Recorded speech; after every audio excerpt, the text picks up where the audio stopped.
ఒక వ్యవస్థ సభ్యంగా నడుస్తూ ఉండాలి. అలా నడిచే వ్యవస్థని సర్వనాశనం చేసేసి దాన్ని ఇప్పుడు మళ్ళీ బాగు చేసేసామని చెప్తామంటే ఎట్లా కుదురుతుంది? ఇప్పుడు ఫ్రీ హోల్డ్ భూములు అంటే ప్రభుత్వం దగ్గర ఉన్నటువంటి భూములు గతంలోనే పట్టాల రూపంలో అది పేదలకు ఇచ్చారా, దళితులకు ఇచ్చారా, ఆ మన వీళ్ళకి ఎవరికి గిరిజనులకు ఇచ్చారా, లేకపోతే గనక ఆ వీళ్ళు ఉంటారు కదా మన రిటైర్డ్ సైనికులకు ఇచ్చారా, అట్లాంటి భూములు ఇస్తే ఆ భూముల్ని తీసుకున్న తర్వాత దాంట్లో ఒక 20 ఏళ్ల పైబడి అట్లా ఉన్నటువంటి భూములందరినీ కూడా రెగ్యులరైజ్ చేయమని జగన్ చెప్పుకొచ్చాడు.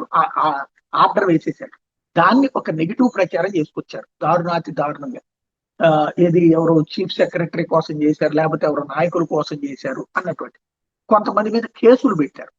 దాంతో పాటు ఆపేశారు ఫ్రీ హోల్డింగ్. అంటే అట్లాగా దాదాపు లక్షలాది మందికి సంబంధించి ఇచ్చిన ఇళ్లని స్థలాలని ఆపేశారు. అది ఈనాడు జ్యోతి చిమ్మిన విషం మామూలుగా 68 మీడియా అడ్డకోలు కథనాలు రాసుకొచ్చారు, డిబేట్ చేశారు. దాంతోపాటు కేసులు పెట్టారు. భయపడిపోయారు అధికారులు.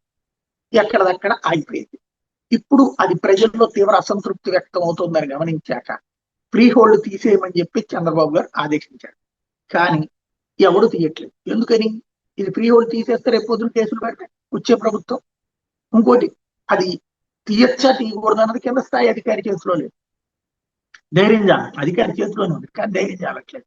దీన్ని ఇప్పుడు ఈనాడు రాసుకొచ్చి ఫ్రీ హోల్డ్ శాఖ సమస్య అంటూ, అసలే రెవెన్యూ శాఖలో సమస్యలు కోకోలలో వీటికి తోడు ఎస్ఐన్ భూములు ఫ్రీ హోల్డ్ వివాదం కొరికి రావడం లేదు. ఫ్రీ హోల్డ్ పేరు వైకాపా ప్రభుత్వం ఆ పార్టీ నేతలు భారీగా లబ్ధి పొందారు.